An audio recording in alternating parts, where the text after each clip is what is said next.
মধ্যে শোয়াইব আলাইসাল্লামের জাতি যেটা কৌমে শোয়াইব, এই হজরত শোয়াইব আলাইসাল্লামের জাতি, আল্লাহ তাআলা এই জাতিকেও ধ্বংস করে দিছে। আসমানি এক ফেরেশতা আইসা আল্লাহর হুকুমে ফজরের ওয়াক্তে শোয়াইব আলাইহিস সালামের জাতির এলাকায় একটা বিকট চিৎকার দিছে, এক আওয়াজে পুরা কওম ফাসবাহু ফি দারিহিম জাসিমিন, সকলেই তাদের নিজ নিজ ঘরে উপুর হইয়া পইরা ওইখানেই মারা গেছে।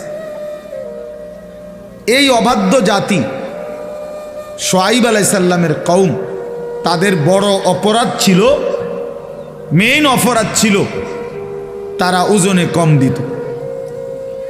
কোরআন শরীফে আছে এই নবীর শোয়াইব আলাইসাল্লাম তাদেরকে শত শতবার, হাজার হাজার বার, লক্ষ লক্ষ বার বলছে, লা তানকুসুল মিকিয়াল, আমার জাতি ওজনে কম দিও না।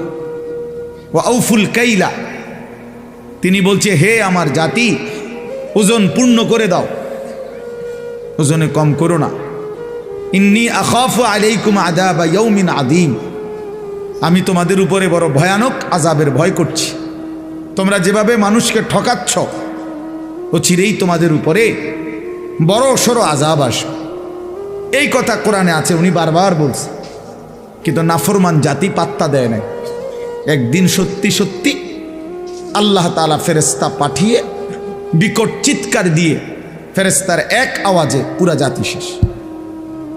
আর ভোরবেলা তারা কেউ আর জাগে নাই। তাহলে আমার বলার উদ্দেশ্য হলো এটা, ওজনে কম না দেওয়া। অসংখ্য ব্যবসায়ী এই তার পণ্যের মধ্যে ওজনের মধ্যে কম দেয়, ঠকায়, এটা একটা নিকৃষ্ট পাপ, জুলুম। এই ব্যক্তির জন্য জাহান্নাম।